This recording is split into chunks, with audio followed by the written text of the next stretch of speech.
Hi friends,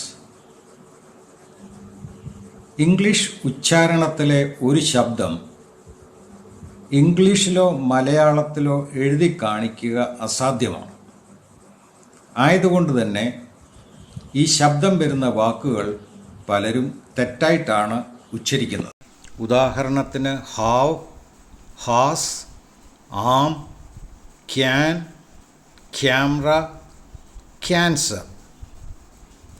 ഞാനിവിടെ ഉച്ചരിച്ചതെല്ലാം തെറ്റായിട്ടാണ്.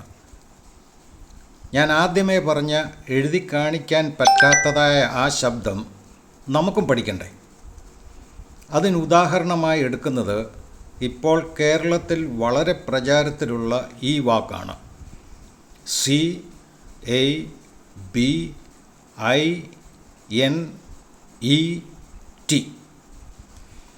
പത്രങ്ങളിൽ കാണുന്നതും ടി വിയിൽ കേൾക്കുന്നതും ക്യാബിനറ്റ് എന്നാണ്. എന്നാൽ അത് ശരിയല്ല.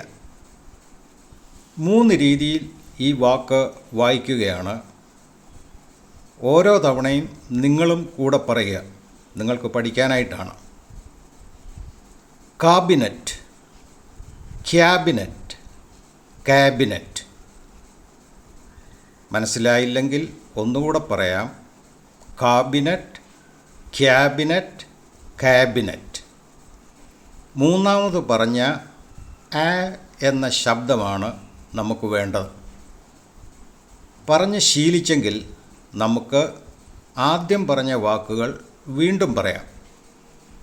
Have, have, has, has, am, am, can, can, camera, camera, cancer, cancer, cabinet, cabinet. ഇത്തരം അനേകം വാക്കുകൾ ഇംഗ്ലീഷിലുണ്ട്. എല്ലാത്തിൻ്റെയും ഒരു ഫുൾ ലിസ്റ്റ് ഇവിടെ പ്രസിദ്ധീകരിക്കാൻ ബുദ്ധിമുട്ടാണ്. തനിയെ കണ്ടുപിടിച്ച് കറക്റ്റ് ചെയ്യുക, ശരിയായി ഉച്ചരിക്കുക. Good bye.